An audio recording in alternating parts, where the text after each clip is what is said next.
नमस्कार, मैं वीरेंद्र पंवार और आप देख रहे हैं द लोक सदन। अशफाक उल्लाह खान ने एक लाइन लिखी थी कि दरो दीवार की हसरत हम तो नजर करते हैं, कुछ रहो अहले वतन हम तो सफ़र करते हैं। ये वही बात है कि नरेश मीणा जेल का सफ़र लगातार कर रहा है। बहुत दिन हो गए, आखिर वो जेल से कब छूटेंगे। आप सोच रहे होंगे कि मैं बारां जिले के किसी गांव में खड़ा हूं, आप सोच रहे होंगे कि मैं कोटा जिले के किसी गांव में खड़ा हूं या पूर्वी राजस्थान के दौसा जिले में किसी गांव में खड़ा हूं।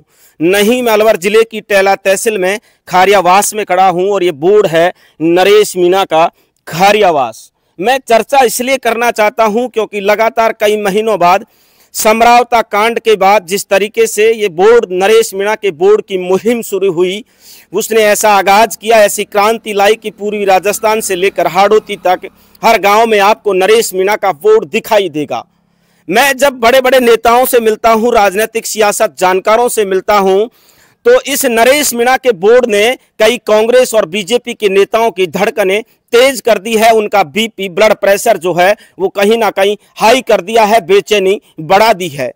नरेश मीणा के समर्थकों पर कहीं ना कहीं मायूसी छाई हुई है क्योंकि उनके परिजन मुख्यमंत्री भजनलाल शर्मा से मिले थे और उन्होंने 30 मार्च तक का टाइम दिया था, वो भी निकल गया और अब धीरे धीरे अप्रैल का महीना भी निकल गया है। लेकिन जिस तरीके से नरेश मीणा को लेकर राजस्थान के कांग्रेस जिस तरीके से खबर निकल कर आती है कि ना कांग्रेस के नेता चाहते कि नरेश मीणा जेल से बाहर आए, ना ही बीजेपी के नेता चाहते कि नरेश मीणा जेल से बाहर आए। लेकिन ऐसा तो कोई बड़ा जुर्म नहीं किया नरेश मीणा ने कि नरेश मीणा को जमानत नहीं मिले। अभी कल एक खबर आ रही है कि नरेश मीणा को 2024 में एक मुकदमा था छात्र राजनीति का, उससे जयपुर सेशन कोर्ट ने बरी कर दिया है। लेकिन ऐसा क्या हो रहा है कि लगातार नरेश मीणा को तारीख पे तारीख दी जा रही है, लेकिन नरेश मीणा को जेल से रिहा नहीं किया जाता। मेरे पास ऐसे अनेक उदाहरण हैं जिन नेताओं ने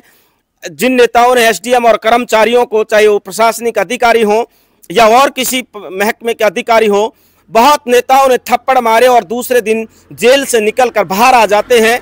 लेकिन ऐसा क्या हुआ कि नरेश मीणा की जो जेल की सलाखें हैं उनका टाइम बढ़ता जा रहा है और नरेश मीणा को रिहा नहीं किया जा रहा है। नरेश मीणा को शायद ये भी हो सकता है कि नरेश मीणा राजनीतिक पूर्वाग्रह का कहीं ना कहीं शिकार होते हुए नजर आ रहे हैं। नरेश मीणा जिस तरीके से उन पर सियासतदानों ने सियासत की है, जिस तरीके से राजनीतिक सत्ताधारियों ने नरेश मीणा के ऊपर सत्ता का डंडा चलाया है, उस तरीके से लग रहा है कि लगातार अब नरेश मीणा की जो जेल की जो सलाखें हैं वो उनका वक्त जो है वो कहीं ना कहीं बढ़ता जाता है। ये खारियावास गांव है, ये पूर्वी राजस्थान के अलवर जिले का खारियावास गांव है। नरेश मीणा की लोकप्रियता आप देख सकते हैं कि नरेश मीणा की लोकप्रियता किस कदर है कि हाड़ौती से लेकर तमाम जिलों में उन नेताओं की बेचैनी बढ़ाता हुआ ये बोर्ड इस बात का प्रमाण देता है कि कहीं ना कहीं नरेश मीणा राजनीतिक पूर्वाग्रह का शिकार होता हुआ जा रहा है। लेकिन ये मैं आज बड़े स्पष्ट शब्दों में कह रहा हूं कि 28 की राजनीति में नरेश मीणा पूर्वी राजस्थान की धुरी बनकर निकलेगा। हो सकता है नरेश मीणा समरावता के बाद जिस तरीके से नरेश मीणा का कद बढ़ा है, ऐसा तो लग रहा है कि अब नरेश मीणा को ना विधायक की जरूरत है, ना नरेश मीणा को किसी एमपी बनने की जरूरत है। वो अपने आप में एक बहुत बड़ा नेता बन चुका है और यही बात कांग्रेस और बीजेपी के नेताओं को खटक रही है। लेकिन क्या भजनलाल सरकार में नरेश मीणा ब्यूरोक्रेसी इतनी हावी है कि भजनलाल शर्मा खुद परिजनों से मिलते हैं और उसके बाद भी नरेश मीणा को वक्त निकलने के बाद भी नरेश मीणा को रिहा नहीं किया जाता है। नमस्कार, मैं वीरेंद्र पंवार, आप देख रहे हैं द लोक सदन अलवर से। बंद कर दे। कितना हम जिस जगह खड़े हैं, जिस गांव में खड़े हैं, खारियावास गांव में, जहां नरेश मीणा का बोर्ड लगा हुआ है, वहाँ उनके एक समर्थक भी हैं, उनसे बात करते हैं। क्योंकि मैं जब जहाँ जाता हूँ, पूर्वी राजस्थान के तमाम जिलों में जाता हूँ, तो मैं पहले भी कहा था वीडियो में कि नरेश मीणा का ये बोर्ड भाजपा और कांग्रेस दोनों ही पार्टियों के दिग्गज नेताओं की बेचैनी बढ़ाता हुआ है। क्या नाम है भाई साहब आपका? पंकज कुमार मीणा। क्या लग रहा है नरेश मीणा को रिहाई देगी या नहीं देगी सरकार? क्योंकि भजनलाल सरकार के पास उनके परिजन भी गए थे, 30 मार्च तक का टाइम दिया था, उसके बावजूद भी उनको रिहा नहीं किया गया। देखो, मेरा मानना है कि सरकार उसको दमन करना चाहती है, आगे उसका कैरियर खत्म करना चाहती है। वो नहीं चाहती कि नरेश बाहर आए। आप क्या ये बोर्ड आप लगा रहे हो, ये कांग्रेस और बीजेपी दोनों ही नेताओं की बेचैनी बढ़ा रहा है? जहां जहां मैं देखता हूं बड़े बड़े नेता भी नरेश मीणा का गांव में घुसते हैं, बोर्ड देखते हैं तो पहले सबसे पहले कहते रहे यार हमारे आज तक बोर्ड नहीं लगे, नरेश मीणा के गांव गांव में बोर्ड है। जी, ये बिल्कुल सही है। दोनों की बेचैनी बढ़ी हुई है।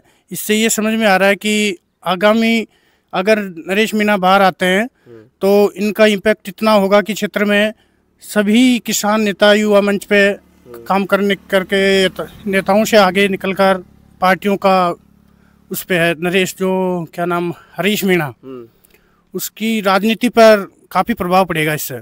और नेताओं की क्या, मुरारी लाल, डॉक्टर किरोड़ी लाल मीणा बहुत बड़े दिग्गज नेता हैं। डॉक्टर किरोड़ी लाल मीणा आपकी समाज के मसीहा कहे जाते हैं, उनका भी कभी मैंने बोर्ड नहीं देखा किसी गांव में। बाबा बाबा जरूर करते हैं। मुरारी लाल मीणा बड़े मंत्री रहे, बड़े दिग्गज हैं, दौसा से सांसद भी हैं, अपन जिस क्षेत्र में खड़े हैं वहां से मुरारी लाल सांसद भी, लेकिन उनके बोर्ड कभी नहीं देखे गए। क्या इन दोनों नेताओं को काट कर नरेश आगे बढ़ गया? जी बिल्कुल, वो नहीं चाहते कि हमारे समाज से कोई युवा नेता निकल कर आगे आए। हमारी राजनीति का इस तरीके से आगे लेकर नरेश मीणा का जो वर्चस्व है वो इतना बढ़ चुका है कि दो हरीश मीणा और डॉक्टर किरोड़ी का कहना है कि जो नरेश का पिताजी हैं वो बिना किसी संगठन के डायरेक्ट भजनलाल सरकार से मिलते हैं, तो उसमें मैं कुछ नहीं कर सकता, जबकि डॉक्टर साहब कर सकते, सरकार का हिस्सा भी है। जी। लेकिन अब ये एक बात बताइए, आप सरकार से क्या कहना चाहते हैं, भजनलाल शर्मा से, या ये कहें कि सरकार में जो लोग बैठे हैं उनसे क्या कहना नरेश मीणा के बारे में? हम यही चाहते हैं कि नरेश मीणा को जल्दी रिहा किया जाए।